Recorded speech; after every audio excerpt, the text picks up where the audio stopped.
Voice launching the Riley Gaines Stand with Women scorecard. It's happening today. It'll rate every candidate for federal office on whether they intend to support and protect female opportunities, not just in sports. Here with more, Independent Women's Voice ambassador and host of the Gaines for Girls podcast on Outkick.com, Riley Gaines, and Trump transition team member, former Congresswoman from Hawaii, Tulsi Gabbard. Welcome to both of you.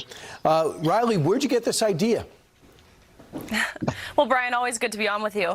I got this idea, it's something I've been thinking about for the past 2 years now. It's unbelievable that we live in a time, the year 2024, where we have to ask our elected leaders if they can even define the word woman. But unfortunately, that's the reality that we're living in.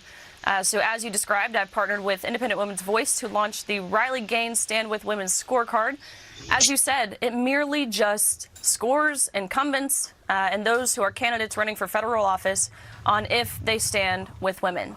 We score this on how they have historically voted on the Protection of Women and Girls in Sports Act, the Title IX Congressional Review Act, for example. Those, again, who are running if they have vowed to sign the Stand With Women commitment.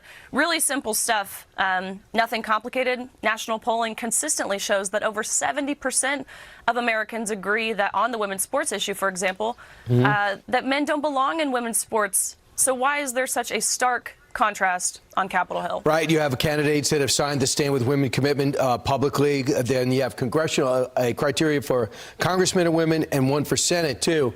Tulsi, as a transition team member and a key surrogate for the Trump team, how do you guys view this? I mean, this is an essential piece of information that voters need to have before they start heading to the polls. We know early voting has already begun, and I think there's a lot of Democrats who don't want voters to know that they don't, in fact, stand with women, no matter how much they say they do. They brush off this issue as though, oh, this only affects a couple of people. It's not that serious. You shouldn't pay attention to it. But we're seeing more and more young women and girls who are directly impacted by this in not only impacting their ability to compete in sports on a fair and level playing field, which was the intent of Title IX in the first place, but it affects their future opportunities as well. When I was in Congress, Brian, I introduced a bipartisan piece of legislation. I was a Democrat at that time with Senator then Representative Mark Wayne Mullen, called the Protect Women's Sports Act. And it very simply clarified and upheld the intent of Title IX. I was excoriated by Democrats for doing that. This is the kind of thing that voters need to know that Kamala Harris and the Democrats of today stand for, against women and girls. All right, Riley, is it frustrating for you that this has not come up on the debate stage, has not come up in a conversation? The vice president has not been asked. Is it okay for you for boys to play in girls' sports? Is it okay with you not to tell your parents if you want to transition? Is it okay that you are, in some states, they don't ask you what if your kid changed pronouns? Beyond frustrating, Brian. But I think Tulsi hit the nail on the head. What we have seen from Democratic leadership is they desperately want to run from this issue. They know this is not a winning issue. They know this issue does not pull in their favor, and they know their voting record.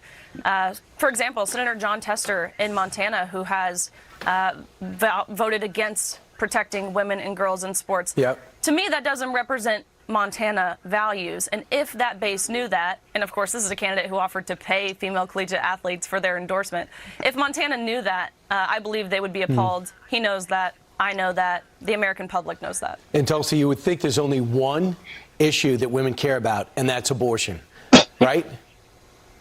Yeah.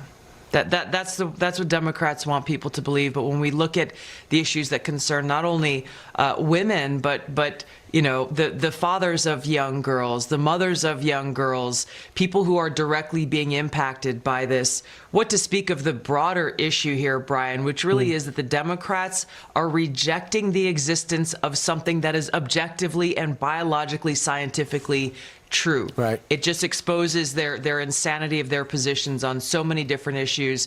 There's a huge contrast in this that transcends partisan politics at the top of the ticket between Kamala Harris and Donald Trump, and in so many of these critical federal races for the U.S. Senate and Congress. So I'm glad that Riley is leading the charge here to have this scorecard so voters know before they head out and cast their votes. Transfix is great. It's right now on Fox Nation. Check it out. You see the little bug on the bottom of the screen. But my exit question, and with Riley Gaines hosting, does a great job. But, Congresswoman, I got to ask you, have you spoke to the Trump team about, should they win, I know you're a transition team, that you'd serve in the cabinet if asked?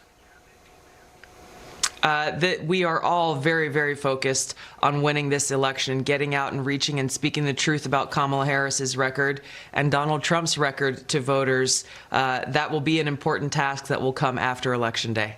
All right. That's not a no. That means that you'd be relatively open to it, right? Yes. Gotcha. Hey, by the way, visit RileyGainesScorecard.com for more. Thanks to both of you in the morning. It's great to see you both. Thanks, Brian. Hello, everyone. The Independent Women's